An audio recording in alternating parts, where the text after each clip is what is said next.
Thursday, October 4th, 2018. All right. Join us for the pledge. I pledge allegiance to the flag of the United States of America and to the republic for which it stands, one nation, under God, indivisible, with liberty and justice for all. Please remain standing for a prayer. Shall we pray?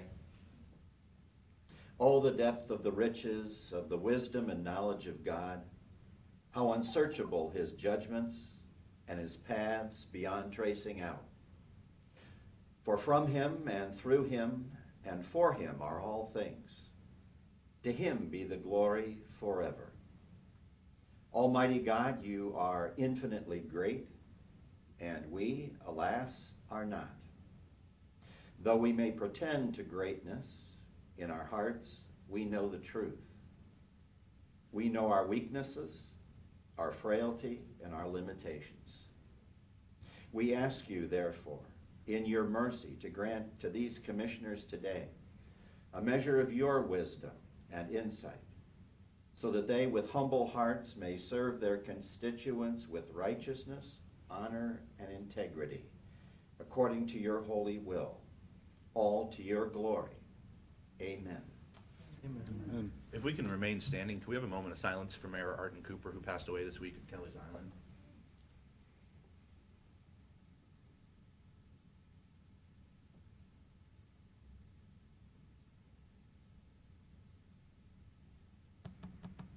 Thank you. Approve the minutes of September 13th and Second? and 24th. Second. Mr. Monahan? Mr. Olds? Yes. Mr. Shenagle?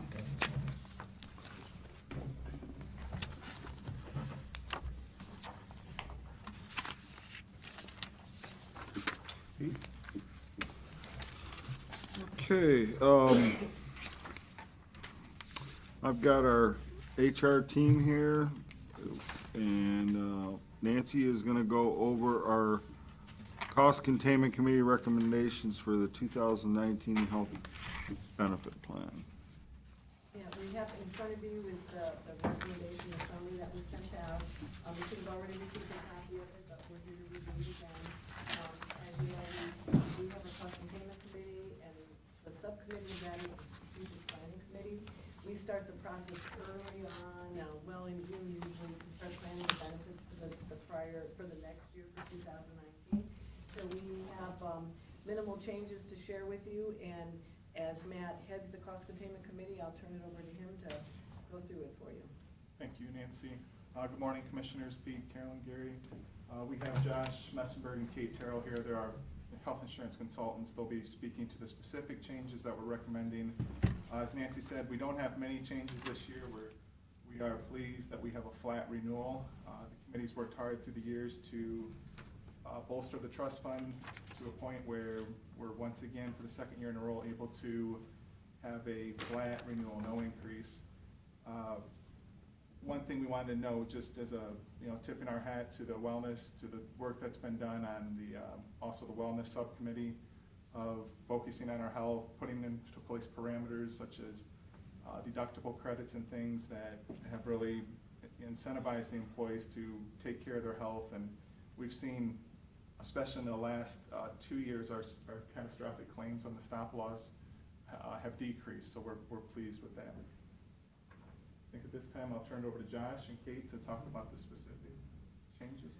Thank you, Matt. Commissioners, just as Matt was mentioning there, we were very happy as we did a complete analysis of the plan, taking a look at the claims to offer a flat renewal for the health plan rates.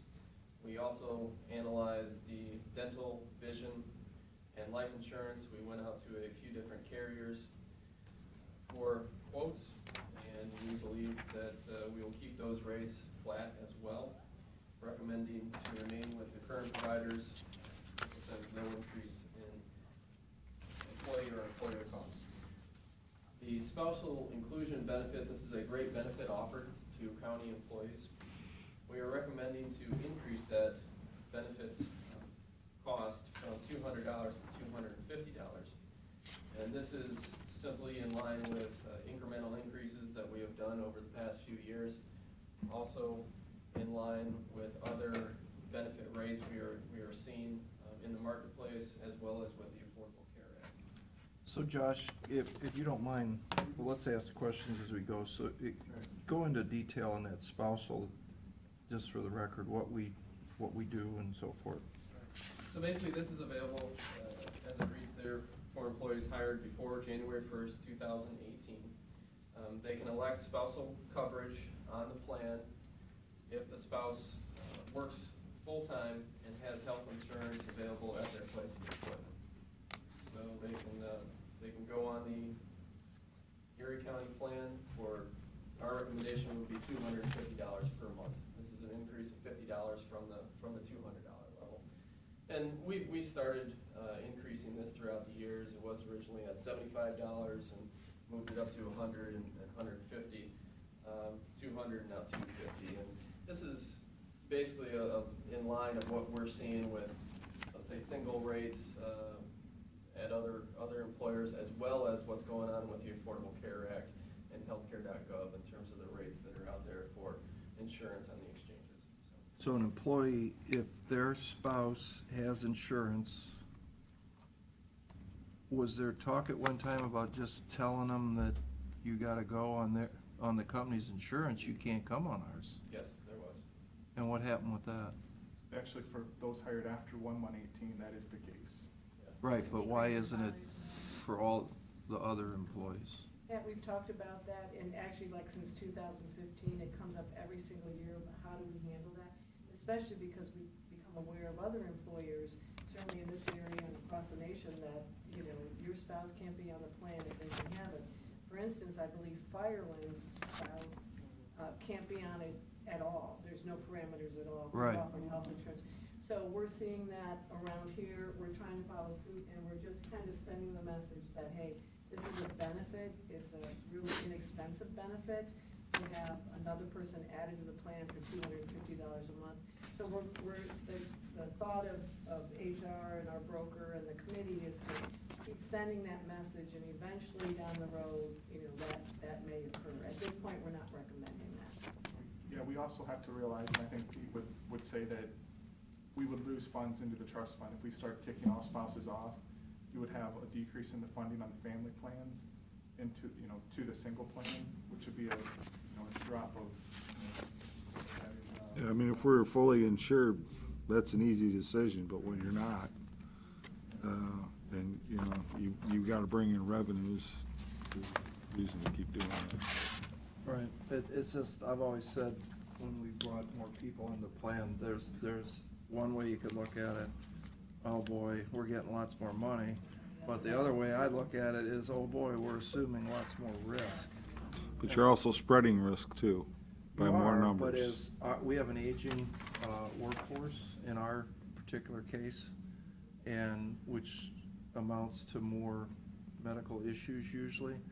And I think it's important that we remember that when we say there's no increases, like our company was, you know, 6 to 18%, you know, somewhere over the board, because our company's aging also. But the problem in our particular case, when we say there's no increase, there really, it's our money. It's like, there's not like some medical mutual out there saying, hey, you gotta pay, you know, 6% more this year. We're saying, you don't have to pay any more money because we have lots of money and we can assume that risk. But, you know, that can change, as we've seen over the years. Every year, it could be, next year could be a disaster for us. We talked about that stop loss a little bit, Nancy and I, Matt, and I think is it 200 or 250? It's 225. 220, okay, somewhere in the We middle. increased it from 200, yeah. And we didn't have a lot that hit that, but if I understood that right, we pay up to the $225,000 out of our cash, and then they take over. So there's no gimme on the, if we spent $226,000, they don't come back and reimburse, they only pay $1,000. Correct, they'll pay above the specific stop loss limit. Okay. Yeah, I was wondering about that. I didn't know if there was something magic with it. Once you hit that threshold, if they came back and gave you money back on your original 225,000 answers. Okay. That's probably a dumb question, right? No, it's a good question. It would be nice, yeah. Okay, I'm sorry. The high deductible health plan, we are recommending an increase to the family deductible from $5,200 to $5,400. And this is 2 times the single deductible of $2,700. And this is simply due to IRS regulations. IRS regulations in order to qualify a plan for a high deductible health plan and make it eligible for an HSA. The minimum deductible on that is $2,700. So just following the line to make it simple, we would double that $2,700 to a $5,400 deductible for the family.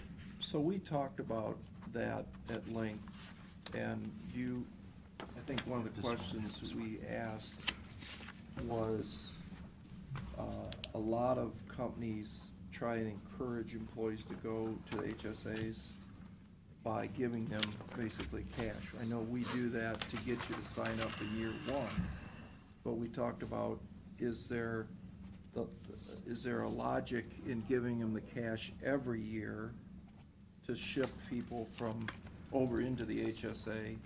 And I think you guys were gonna do some form of a survey of other companies, what they do, and then B, which you did, and then B, does that encourage people to go to the doctor less? In other words, take less out of our pool of money. So do you guys want to elaborate for the record on where we went with that? Yeah, we did some research on that. We obviously think the employer match is a good starting point with that, because it allows the employee to have some skin in the game, as well as then the employer match that amount. Some other companies, in terms of what they do to fund HSAs, would be simply contribute maybe $100 per month on into the HSA for that specific individual enrolled in the plan.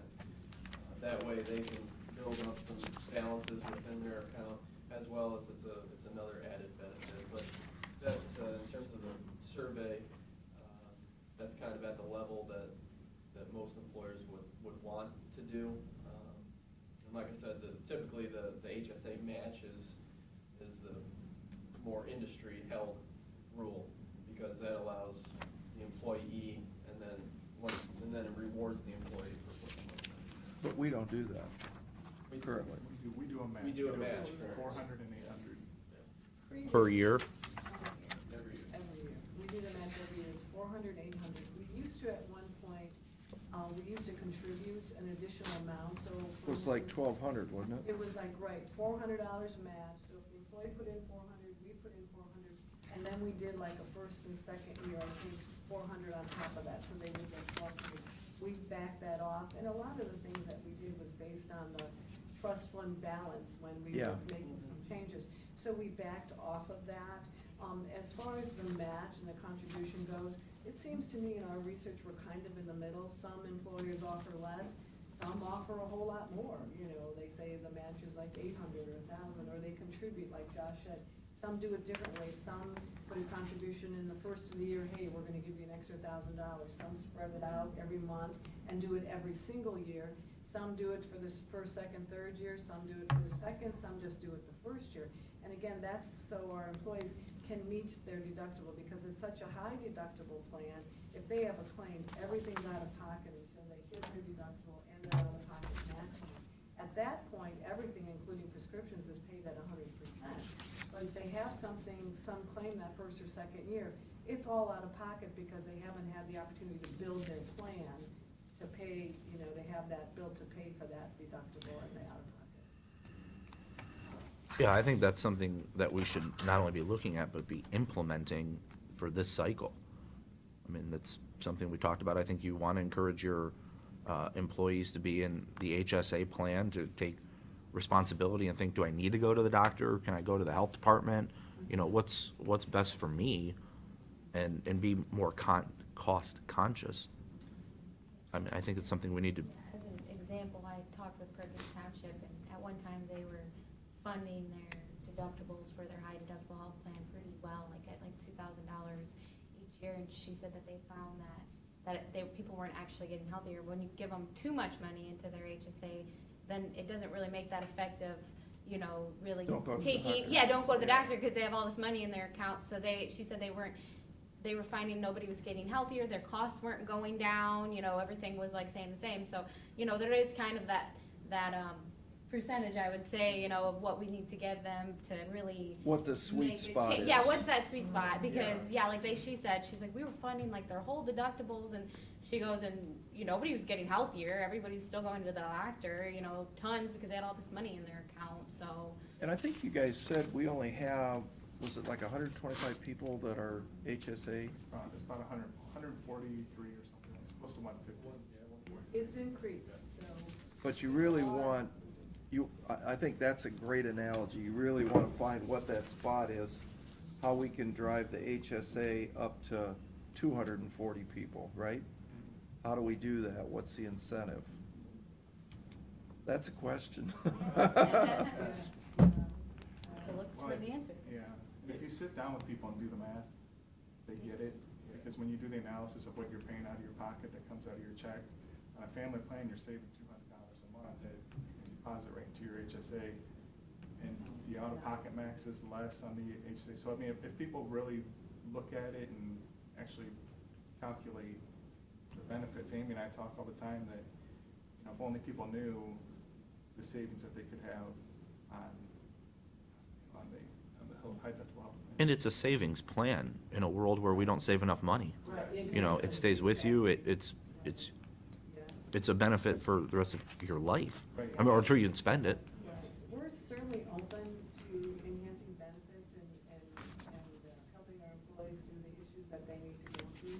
We are, you know, it's October, we have open enrollment for 2 weeks. If your recommendation is that we implement that, we would need some direction. If we're gonna do it for 2019, and the amount, and I think we can make it happen very quickly. We just, whatever your recommendation is, and of course, then that will, you know, budget-wise and so forth, but, you know, our trust funds at 5.2. Well, Josh, you said something about 100 a month on families, and we're not 100 a month, we're 75 a month. Yeah, I don't remember saying families, but just 100 a month in general is kind of. For anybody that- Yeah, for anybody that's on the high deductible health plan. Single or. Yeah, single or a family. So, Wait, yeah. no, I don't think you can do that, because you can't give the single 100 a month, because that's not fair to the family. That's what one employer does, Yeah. and you're right. The Right. thought would be, if you're on family, you should get a little bit more, so. Well, you should get, Yeah, by whatever double. proportionally. Yeah, because the family contributions. It's twice, to yeah. HSA is double, right? Right, yeah. So exactly. Right. if you did 100 a month on family and 50 a month on single, Right. you'd be 1,200 and 600. Would that As far as help the match. sweet spot to, Oh, Oh, of course. Well, I think that would be on top of the match. yeah, that would be Yeah. on top of the match. So That the would be a four- separate contribution, I'm sorry. Yes. So if you have people contributing, you know, $400 and then the $400 match, and then let's say $600 on top of that, then technically the HSA would be pre-funded $1,400 for a single, and double that for, I mean, I think at a minimum, if we looked at that for this year, and then we talked about, you know, I know we're throwing this at you sort of last minute, but I think if we looked at doing that, and then next year having a conversation earlier about how that works, I mean, I think that certainly will incentivize people in open enrollment to take a serious look at an HSA. Right, and those 143 people are gonna tell their neighbors, and Yeah, absolutely. This is, well, plus I think, Matt, I know insurance is a really hard subject to talk to people about, but you do a nice job at it. And I think you guys need to really spend the time, everybody, and maybe get you involved too, and have like work sessions with all 800 employees. you know, if possible. Right, and Amy and Matt, they take the show on the road, and not maybe last year, last year, they actually did a PowerPoint and went to all the units and talked specifically about the high deductible health plan. So absolutely, we try to promote it, and we'll just enhance that even further, Pat, to promote that. So what am I hearing? That we're going, the recommendation is $50 a month for single and $100 for family, and that's a contribution on top of the. Do you agree with this? No, I don't. Okay, tell us your opinion. I'll tell you why. Number one, Nancy kind of mentioned it. We're almost really too late in the year to change anything. The other thing is, again, the idea is with the high deductible health plan that, you know, it should be a lower cost, all right? But as far as the way we've already got premiums calculated, that's not the case. We need to adjust these numbers, and we're not gonna be able to do that in the next couple of weeks. Clarify that. In other words, premiums for PPO should be here, and the high deductible, the HSA should be, say, theoretically here. They're not there. What are they? They're more like this. I totally agree with you. That makes all the sense Let's in the world. figure out what that needs to be, because if we do this, it's really gonna have to do this. Plus, if you're adding in, you know, additional contribution in here for the HSA, which comes out of the trust fund cost, then you're gonna have to recalculate it again. It's a little too late in the game, to be honest with you, to do that. Well, I think if we just do it for a 1 I mean, the way it year. really should be. Oh, no. And I kind of talked to Nancy, says this is something we gotta jump on for next year and get this rectified. And we agree with that. Those numbers were put in place for the PPO and the HSA back when, probably 5 years now, when the trust fund was like at zero. So we had to quickly figure out how can we do this and build the fund. So those numbers, absolutely, we can adjust those. We can have Josh was on K2 and adjust those. And we already have, Pete and I had already talked about meeting, probably not the first quarter of next year, but probably in the second quarter, once we get through budget, to take a look as to where those numbers should be. But like Pete said, you are shifting the numbers. If you lower the Sure. HSA, then you're. Yeah, so now, if you make this change now, guess what? Your HSA premium cost is gonna be higher than the PPO. That makes no sense. One thing to keep in mind, and Kate and Josh reminded me that we do have an incentive for the HSA, and that's based on the pillars, and Amy can explain that a little bit. We have a contribution. Yeah, we have a contribution. People go to their doctor, or they get their pillars done with Sally or with nurse. They can get up to $375 put into their HSA account for the high deductible health plan. So For each pillar, and there's 5 yeah, pillars. And that makes a lot of $5 sense. a pillar. And that's how Firelines does it. They contribute $750 to people's HSA accounts based on their pillars.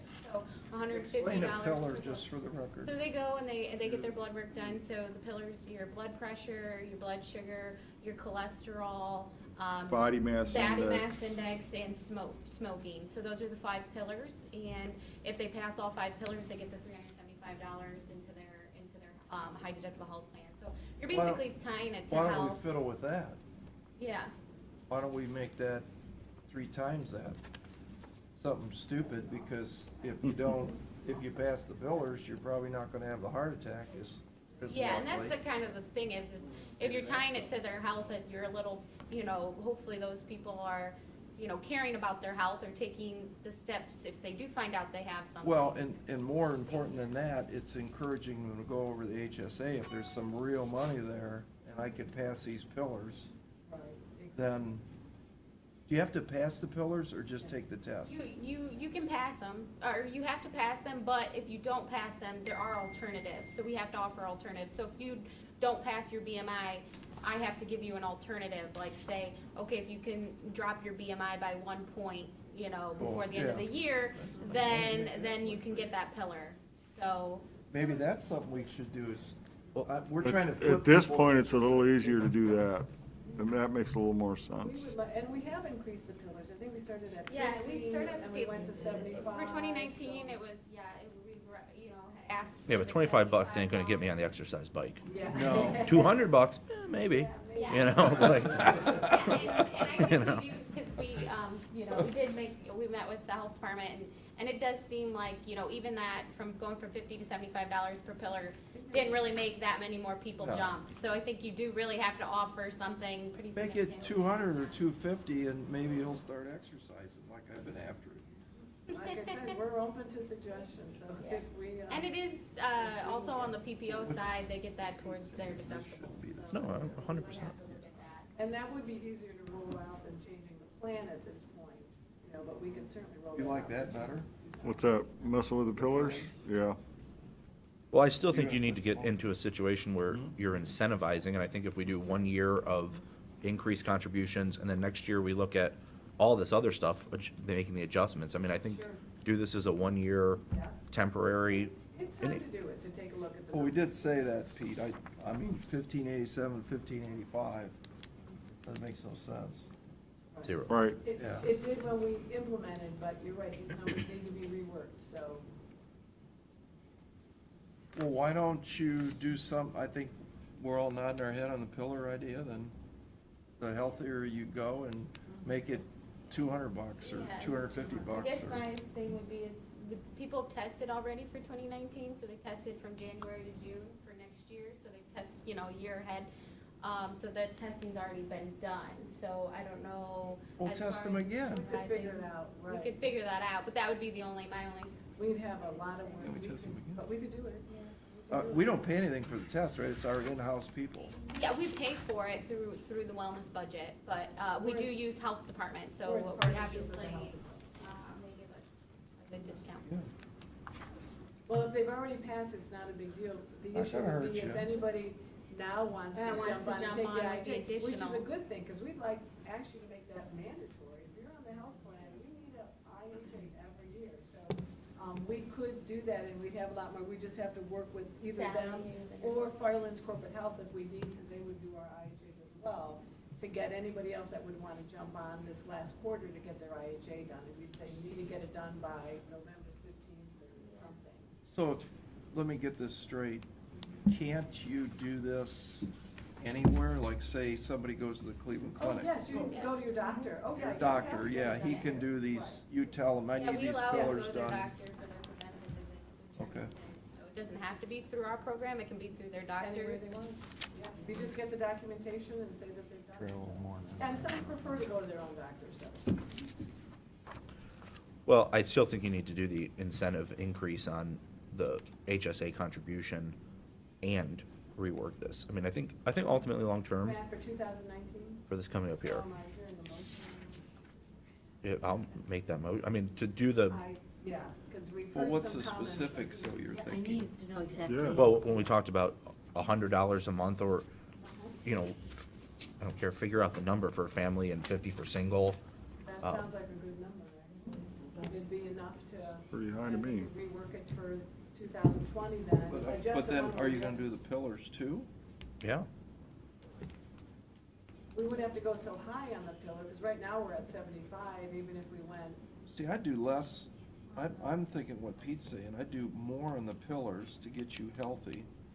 And you can do some on the HSA, but I think I'd make the pillars higher than the other way, just to get people to go, because I know this for a fact, and I think you guys are gonna agree with me, if somebody never goes to the doctor like you, and you go into the doctor and you find out you've got something, you know, on your heart or whatever crazy that you never would have thought, it might be the thing that saves somebody's life.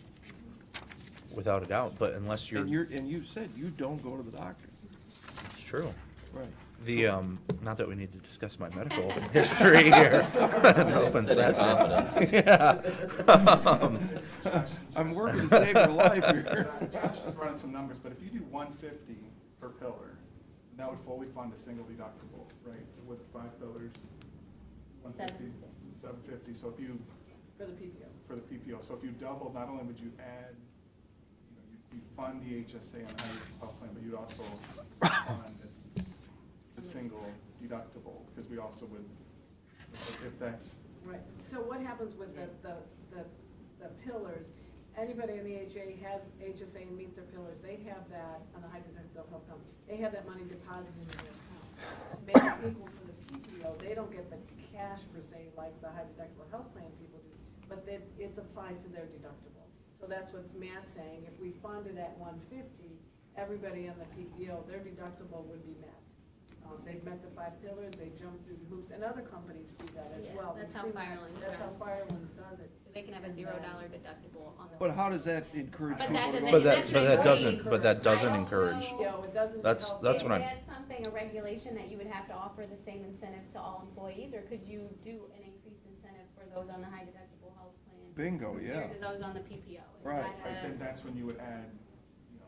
Is there additional- like any regulations? But that, yeah, that's says what I'm you saying. can't You do have to that? incentivize people to make the move Yeah. from here to here. Yeah, That- we're just that talking about doesn't- giving it to them yeah. on the HSA side, not on the PPO It's like side. giving an additional incentive if people pick the high deductible health plan for the pillars over the. Is that what you want, right, to get more cash into the system? You can't, I- you I- can't, you can't. we incentive as well can't as- By, Yeah. by wellness incentives. Yeah. Right, but if you You want to have to just. you have to make alternatives available then for the people in the PPO. so we could do the same, but I think maybe if, I'm trying to explain, the reason what Matt is saying is if we increase the pillars, which is a good thing, we want people to get their, we want them to meet that at least once a year for those people that don't go to the doctors and feel themselves, at least they can go and identify if there's an issue.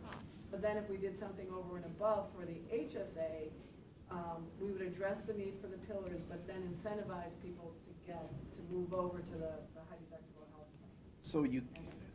So you cannot legally do the pillar thing on only HSA? Give reasonable alternatives for individuals on the PPO. And I was doing the math there, and it would be a potential total cost if you increase the pillars to, let's say, 150 a pillar, about 210,000. So if everybody, let's say if everybody utilized the plan, in other words, that you know got the wellness credits. And met the pillars. And met the pillars. All 5 pillars. Right. No, So- that doesn't- So that'd be max, yeah. So That that'd would be the That would maximum be the impact. maximum impact. As of now, the maximum impact You can afford is, that. 105. So it goes from 105 to 210, or? Yeah, because double it. If you double the 75 to 150, you know. Well, if it gets somebody to go to the doctor, I mean, probably worth it, Like I isn't said, it? you'd have to do something on the PPO. You can't just. So that wasn't including PPO? But it is kind of, I mean, it is That an, includes it is an incentive, because I do get complaints from the PPO people, because a lot of them say, well, I never hit my deductible, so I'm not really getting the, you know, I'm not getting that reward unless I use it, where the high deductible people, they get that money. They get that cash money into their account, so it is, you know, It a is pretty nice. good incentive for people to choose the high deductible health plan, because they're getting cash, where the PPO people are potentially getting a benefit if they use the If plan. they If use they the make plan. it. Yeah. If they use Right. it. Well, that's true. So what's your pleasure, sir? So what do you think would be enough increase to justify people moving to the HSA? On, not excluding the pillars of health? Yeah. Because what's the hesitancy of a new person moving? I'm gonna get burned in that first year, Right. right? That's Yeah. the danger. Well, that, and I mean, Matt and I meet with employees a lot. A lot of them get confused on an HSA account. Sure. Where do I go to open one? How do I open? Oh my gosh, there's fees. I'm scared of that.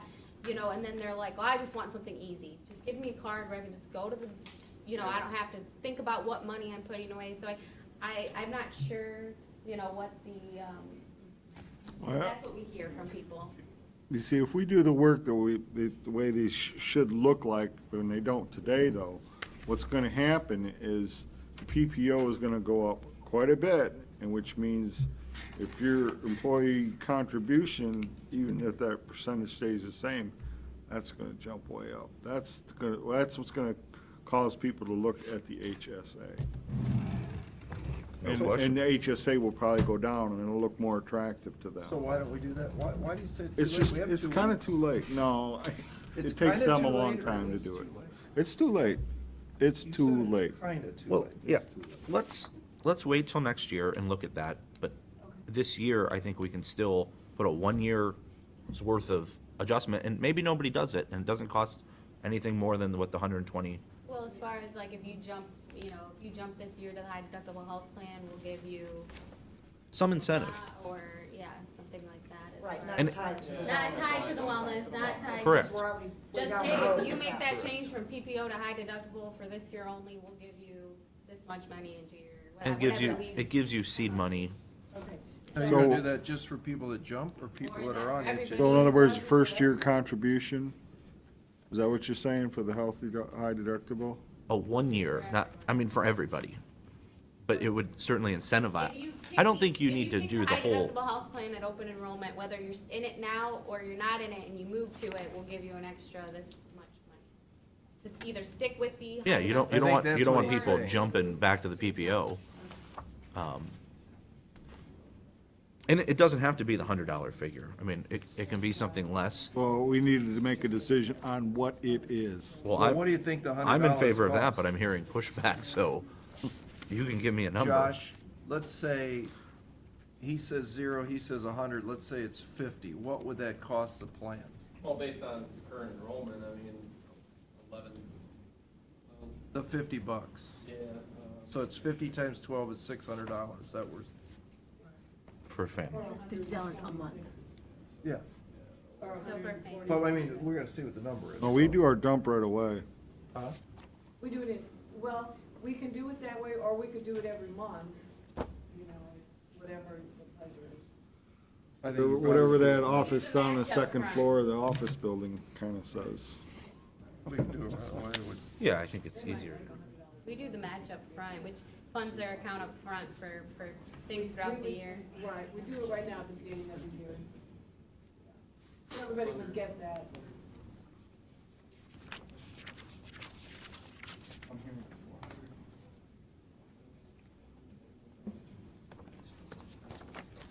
That's only for the current. Yeah, so based on current enrollment, on a single, it would be 2,500 a month. And then the family enrollment would be 9,300 a month, so a total of $11,800 a month. Multiply that times 12, you're looking at $141,600. Is that 50 for both single and family, or 50 single and That's 50 family? single, 100 family. So 141,000. If we did it for 2019, and then we could reevaluate it for 2020. So it'd be 140, Based on current enrollment. 140. That's based on current enrollment, but it could incentives, you know, give an incentive to get people to jump from the PPO. But then if they do, then you get more, That number goes up. the healthcare supposedly goes down because they won't go to the doctor as much, or using her logic, well, now that they got all this money, they're gonna go to the doctor just as much. I mean, it's Yeah, we've heard both sides of that story. there's no sweet spot to that, because they may say, oh, I have this money, seed money in my HSA now, so I'm gonna go to the doctor. Or they may say, you know. Well, this fine, is- I'm just gonna let this grow. This is my argument for a step-down approach. Year 1, you get enough to get you over the scary zone. Year 2, you get less. Year 3, you get even less. Year 4, you're paying your own. So, yeah, you're gonna have a balance, but you're still gonna have to be if you're gonna do $2,000 a year, well, then, of course, I'm gonna go to the doctor for every little thing in the world. We're gonna be on a real first-name basis, but after 2 or 3 years, when I'm making the contribution, and you're putting in a 200-300 match or 0, now I'm taking responsibility for my health care. This is not a short-term bonanza for us. I think it's a long-term culture shift. But if we don't start, we're gonna next year this to death, like we do everything else in government. We'll get that next year. Go and get it next year. So what I'm hearing is the recommendation is that we increase the pillars to 150, which I think that's awesome. And it accomplishes what we're trying to do and what Amy's trying to do with the wellness program. And then for those on a single high deductible health plan, offer them $50 a month or upfront. I think we'd probably do it up front is how the auditor's office would like it, is for each comment, and $100 per month, or whatever that equals a year. So that, and we could announce it and get it out there, and perhaps have a few more jump on the. This is for everybody on HSA on the for high 1 deductible. year. For 1 year, And just then for we're gonna look at it next 2019, year and we're gonna look at it and see second what quarter, right? the result is. To see what the result is. And it'll, then the total cost would be the 141 plus whatever the pillars is. I'm just Yeah. thinking like for next year, I mean, if you're looking to move people from one to the other, I mean, why wouldn't you just say, you know, next year that you would fund somebody's full deductible for the first year? Give them enough that they would be able to pay their full deductible for 1 year and then. Well, that's a conversation that we may, Yeah. I think we need to have is a graduated step down. Yeah, like if you funded their Approach. full deductible the first year, and then on that, then we just match you each year. That way, you're giving them the money to make that confident decision of switching over, knowing that they have that money in their account for the Safe. first year, and then it's on you, the rest of the, you know, to make those contributions for the match. Sure. Down the road, we could also talk about a match, if we want to keep it at the 400 and 800 or increase that. You know, that would be something we could talk about this year as well. We haven't adjusted that at all, and I know some offer more, some offer less, but, you know, again, I don't know what the sweet spot is for that. Yeah, I mean, it sounds like we need to do a bigger look at this, but for this year, Well, but the premium, like Pete's saying, is the problem, really. That's really what, that's the elephant in the room. Yeah, we're not actually, by talking doing about. this now, the employer cost of the HSA is higher than the PPO, and it's not supposed to be that way. No, right, But we're doing it, we're doing it. right. You know, and one thing we haven't talked about, but just making a mandatory HSA and just getting rid of the PPO. It's an extreme example, but I know that other employers have done it, and you're forcing people to make the decision that's best for them. You know, what I would do if, you know, I've always said this about the cost containment committee, a lot of well-meaning people in there, but what I would do is I would go out to some of the major employers at Firelands Hospital, for instance, you know, Ventura or whatever. I would go get some, you know, real big companies, whether it's their HR or their CEO or somebody. I put them on this committee, so you get a little real-world experience instead of government world. It's great you're calling Perkins Township, and I'm glad you learned something. But in the end, I'd rather learn from, you know, the guy that runs Vistion and what they do, or, you know, because it's more business world. And don't you think that would be nice to get that introduced into our government system? They might look at you and go, what the heck you guys doing? You should be doing this, you should be doing this, and you might get smarter when we're all said and done. I mean, We certainly can consider that, Yeah, I mean, a lot of these, I mean, not saying you guys don't know what you're doing, but you're looking at it, you said it, here's what Perkins Township does. Right. All right, great. I want to know what Firelands Hospital Right. does. You know, we do Or- reach out to Firelands quite often. In fact, They're similar to us they're, as far as we self-funded. modeled our and- pillar plan after Firelands. But they're not at the table. There's a Right. difference you making a phone call and setting up a committee where these folks come in and talk, you know, around a table. You know, this isn't just, you know, this is, would you serve on a committee to try and help us look at how we do insurance in Erie County? You know, they might like it. You might get the, you know, the plant manager come over and talk from Vistion. Well, I think a lot of these big companies go out and kind of do what we're doing, is get a consultant that helps them out with this stuff.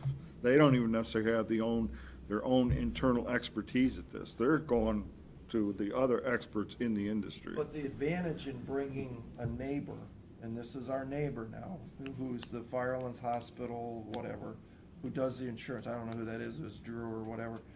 He's talked to that consultant and he brings that wisdom, so we don't have to hire somebody. Mhm. We get the consultant's Well, wisdom by bringing in our Actually, the neighbor. consultant for Firelands Hospital is Josh. So they have a lot of big firms that they cover. So who do you they get deal a with lot at of Firelands? information. Jim Who's, Benich and Jody Meisler McCall. so you ask Jim, who we all know, would you serve on a committee with us, along with, you know, the guy from Lear and the guy from Vistion, or, you know, just pick some companies that'll do this, you know, with large employer bases, and see if they'd come in and have a little round table, set up a committee, it'd be 2 or 3 meetings, and you guys brainstorm. You always learn something from getting people around a table. My thought. And I agree with you, Pat, we can Yeah. certainly take a look at that and meet with them. We are lucky that Matt and I know that we do serve on a lot of committees out in the community, including the Human Resources Association, which is, Matt actually just went to that meeting on Monday, And it's all the large manufacturing company, and usually health insurance is on the agenda for every single meeting. So So- we do get some of that, but we don't have that one-on-one with Yeah, us calling exactly. the meeting. You're in a big room, and Matt, if you know these folks and, you know, you value their opinion, then I think they ought to be at our table too, and because it's their dollars in the end, that's the way you sell it. This is your tax dollars too, you live and work, you're our neighbors, you know, can you help us? You know, that's the magic word, just, can you help us? And people will go, yeah, I'd love to help. And that way you'll get a more diverse opinion. We do complete surveys of different companies in the area, even companies in the Midwest of the same size, let's say, county government versus, the larger employers. And we always do benchmarking surveys just to see how this plan, as well as obviously other company plans, are doing with the marketplace. So, and in terms of consulting with Firelands and Jim and Jody, we've always, as Amy said, we kind of modeled the pillars and the incentives on that based on what they have been doing for about 8 to 10 years now. A lot of the, in terms of the deductibles, in terms of the out-of-pocket maximums, as well as the prescription drug copays are kind of in line with theirs or with, even other companies. Don't take this wrong. I'm not saying you're not doing your jobs or I'm not zero. I mean, you guys work really hard at this, great. What I think though, you're coming to us three dummies and saying, what do you think? And we're certainly not experts by any stretch of the imagination. I have a 20-person pool, so I mean, I'm certainly not an expert of 800 people. But I think there are other folks out there that care and love our community and appreciate tax dollars, and they would do this for free. We don't have to pay anybody. And, I just think, look at how we've evolved in the last half hour with us. Think if you had somebody that really knew what they were talking about, that wanted to put their 2 cents into our world, I think it. Yes, sir. If I can make a quick comment, as an HSA user, I think one other way maybe to look at it, incentivizing people to look at the HSA, is if you're a PPO, whatever, you can pay your doctor your prescriptions. If you're an HSA, you can use that money for so many things. You can buy over-the-counter medications. Mm-hmm. I mean, yeah, you're not stuck spending that at the doctor and the pharmacy. Yeah.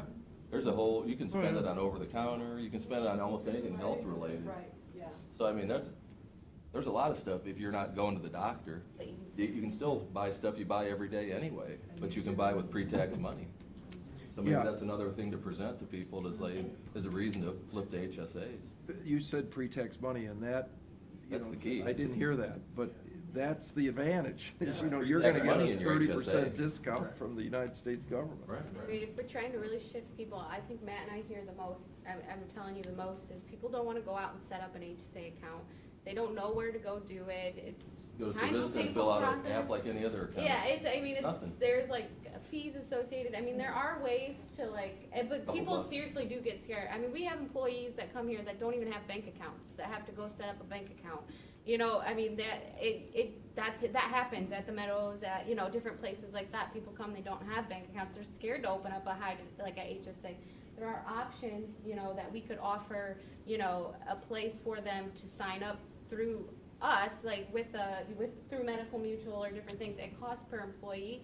It wasn't that much, but it may be what, would maybe get people to, if you had it right there where they could sign up, this is your HSA, here's how, you're all signed up for it, rather than, oh, hey, Matt, you signed up for that, go set up your account, give us your account information. Matt leaves and he's like, and then we I'm not call him doing back a that. month later and he's like, yeah, I changed my mind, I'll just go with the PPO because I I've just been didn't busy, I've been doing this, so, I mean, that may be like a suggestion I would If have. you're gonna sell it, you gotta make it easy. So It's you go to easy, yeah, that's what I'm Civista saying. and you say, look, how do we make this easy? Maybe there's a form they could give you that, What was that? Sign up in HR. yeah, you could sign it right there. Right, so we can work on streamlining that. Call- yeah. That would be my suggestion as far as getting people to do it, because that's what I hear the most when I'm enrolling people, is when we start to explain the high deductible health plan, as soon as you say you have to open a bank account and you have to go do this, everybody's like, their Oh, eyes get this big. They're like, yeah, just give me the easy one. But if you had the form and Yeah, if we the could know-how help how them to do with it that, from or- Savista, you could say, look, well, you could do this right here, and we can do this through the mail. Yeah. I think that's what, something we need to really be able to sell it, I think, is some way to do that. Okay, what's our Oh. direction? Well, I mean, I think if you want to do 75, 40, if you want to do 150, I mean, I don't know, I think you need to do something. I need a, They need a number. yeah. Well, what do you probably- think, Pete? You wanna do it by motion? You knew we already heard mine. I don't agree with it. 150. Gary, the end user? Pete, what was your number? What was your number? Zero. You Zero. don't wanna do it. 0? And your number was 100? I'm okay with going with the pillars, but not anything else. Can we get okay, make it easy, can we just get a motion for the pillars at 150? Do that first? Yeah, I'll make that motion. I'll second it. We really appreciate that, that really makes a difference. Thank you for that. So go Mr. ahead, Carol. So, now Mr. for the Old? HSA, Yes. we have 0. Hang on. Hold on. Oh, sorry. Mr. Old? Yes. Mr. Shenigo? Yes. Mr. Monahan? Yes. That's increasing the pillars to $150 150 each. per pillar. Yes, Right. okay. For the HSA, I'll make a motion at 75 for family and 40 for single. All right, I'll second it. And that is for, All HSA. across. No, HSA. No. That's a monthly monthly, contribution. okay. That we can do either monthly or Or paid in a- annually yeah. based on Or- working with the auditor's office? You want it monthly? Well, he's just throwing out a monthly number, how that ends up. We'll work with the If, auditor's office. if it's a one-time dump, then it's a Right. one-time I dump. think Now, this is HSA only. Yes. Yeah. Okay. Yeah. Mr. Old? Yes. Mr. Shenigo? Mr. Monahan? Yes. Anything else? Wow, we covered a lot. I think we did go through And this is everything. for 2019. Only, yeah. Oh, we did just one other thing going through the list. We did increase the maximum dental to 3,000. It was at 2,000.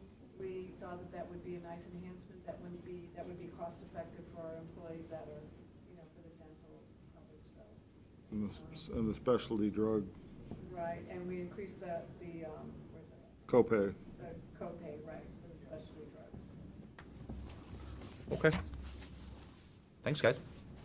Have fun during open enrollment. All right, okay, and then we'll plan to meet with you after budget first quarter, like first thing in April, and we'll start with our pencils. Well, I'd like you to get that committee Oh, set we'll up. work and with I- that committee. I'd- I'll work with John. He Yeah, knows the players. We can get it. I'd like to come to that myself, so. Okay.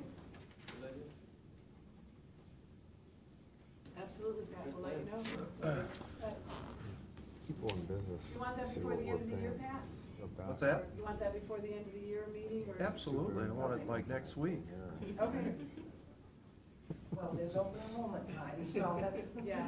gonna make it a little bit And we have a difficult. lot, we have changes to implement like right now. Go do it. All right. Thank you, guys. Thanks, everybody. Thank you. Thanks. Pete? Okay, again, I think you guys are, and you may see some letters up there. We're gonna send out to some volunteers. Every year we go through how Public Works, well, we're in District 5 of funding that they hand out for local capital improvements. Again, it's really just it's not usually for an expansion of your infrastructure, but merely to repair it and keep it up to snuff where it should be. We actually had 16 different projects that were submitted. We had a group of 3 people that assisted myself and Steve Pajali. Steve was the leader, I was the alternate for the county. And we had Dave Parker from Oxford Township, Barb Wipser from Bayview, and Jim Forthover from Vermillion were the other members. Like I said, we had 16 projects that we went through. Now, it's gonna be probably tight. There may be only a couple that are probably surefire winners, but we think we've got at least 8 projects that got a shot at getting funding. So half of them. That's pretty good. From what we've understood from our liaison down at the state, how Public Works, is that the other counties around here that were not able, didn't submit the, same kind of number of projects. There were quite a bit fewer. So that's out there.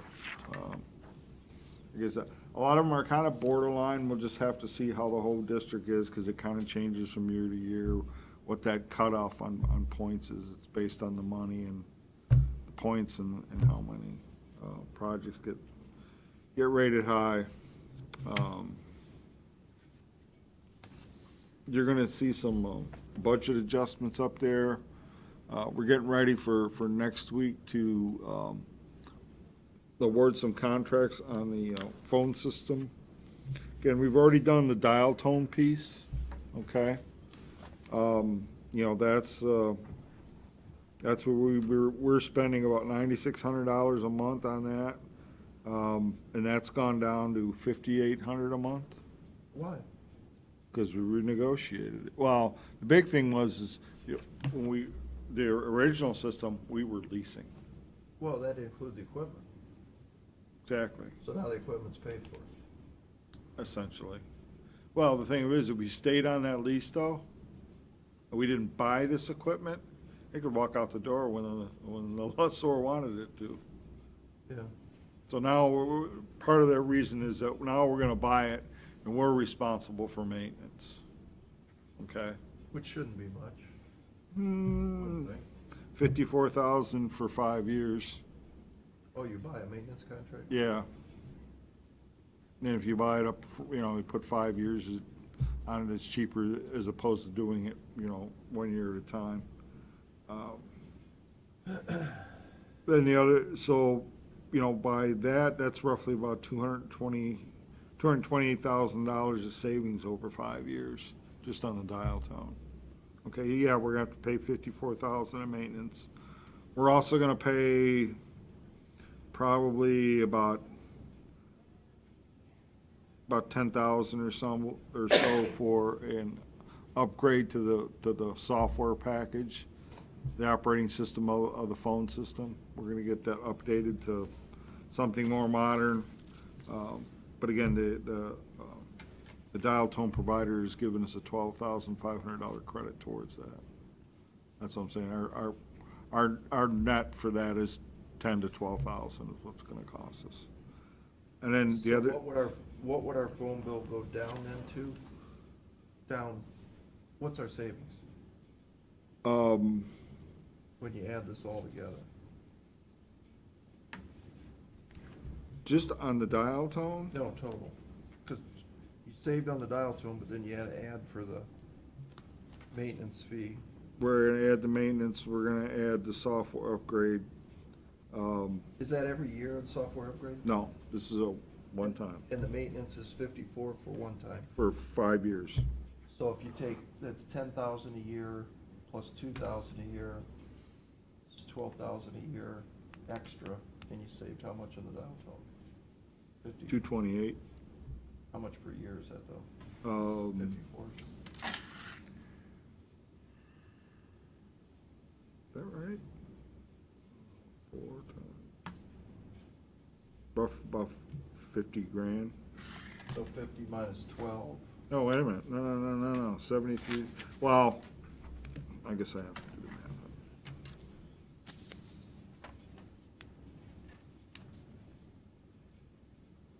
Oh, shoot.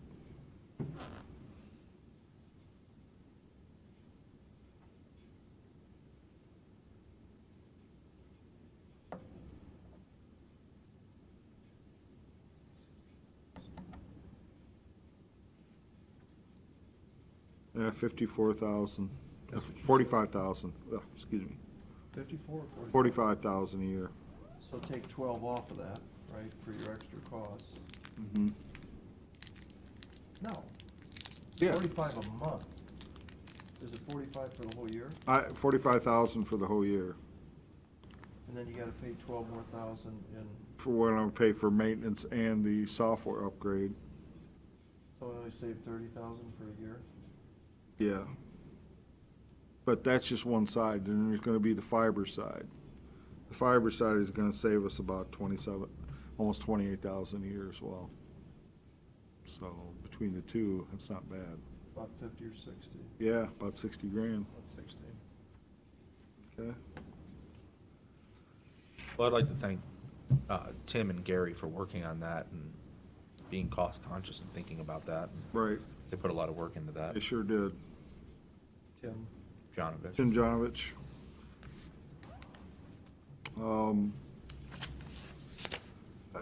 Another item, I had a meeting this week with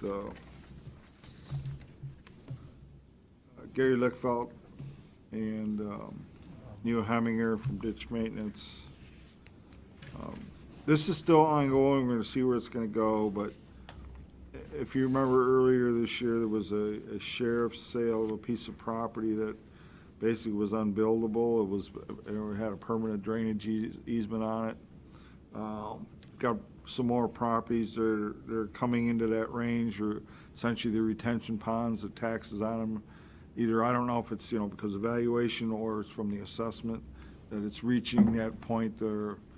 These could very well go to sheriff sales as well.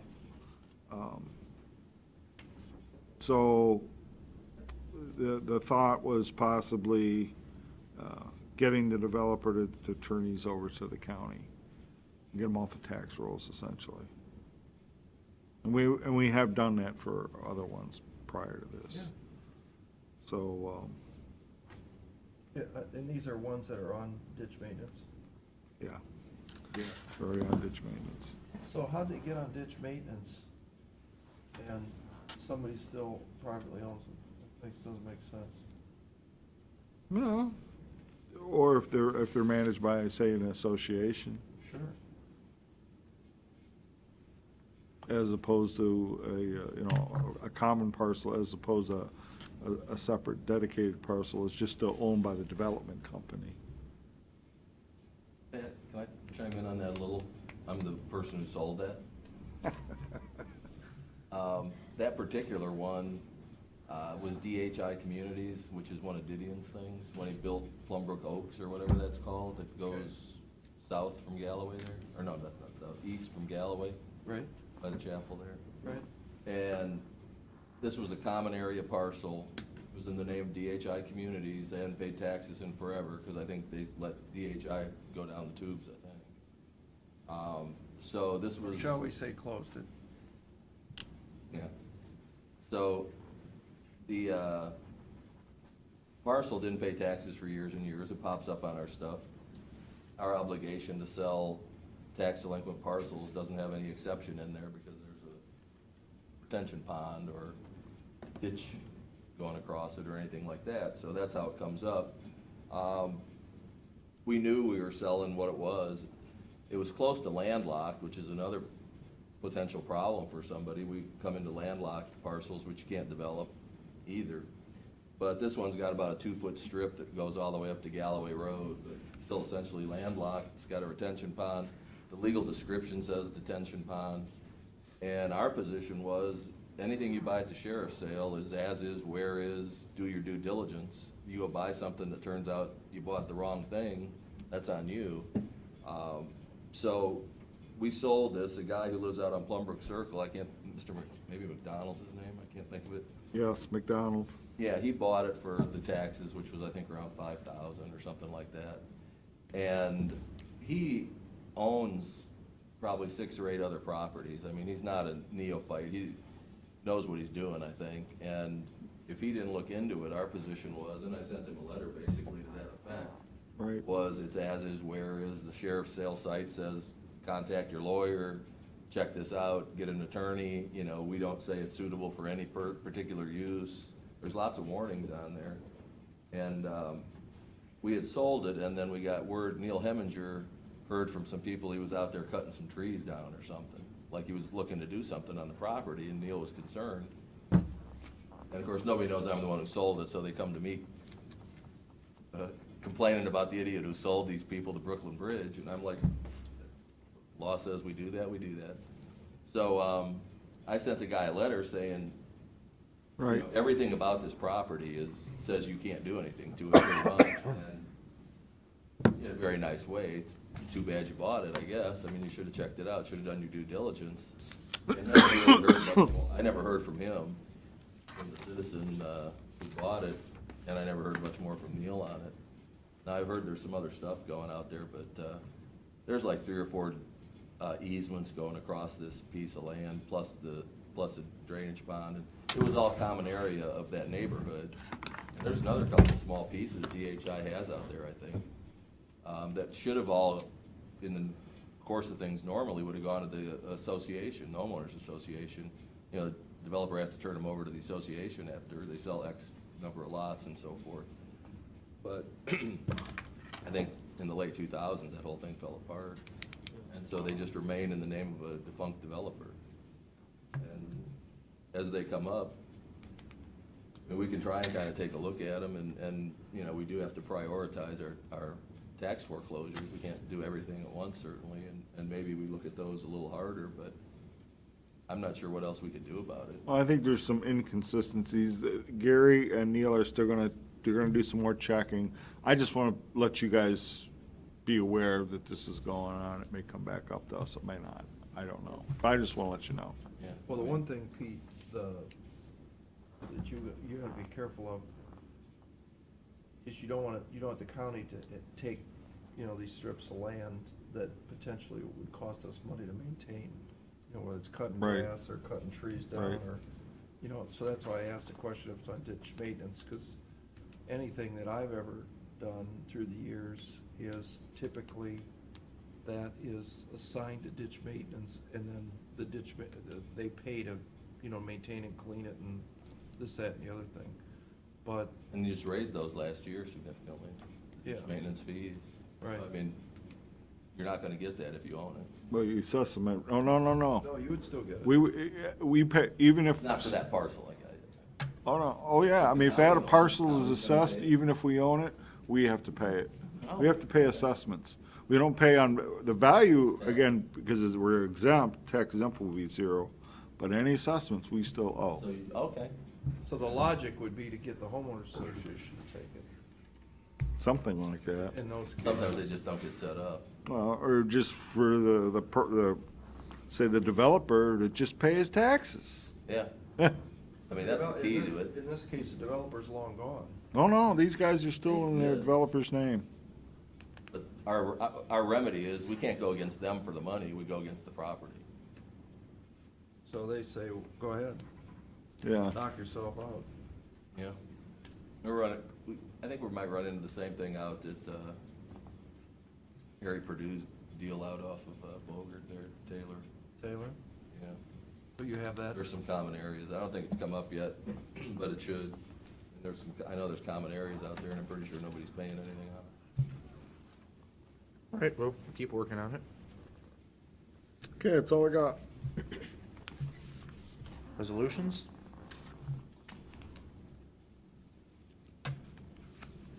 You want to read?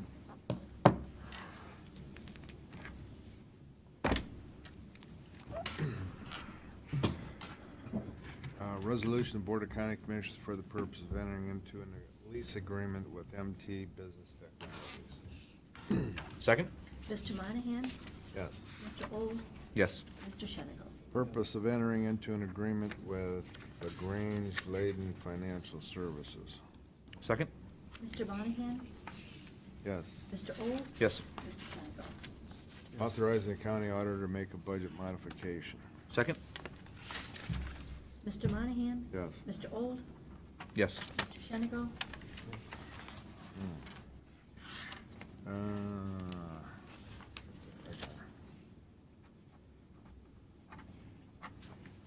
Close enough.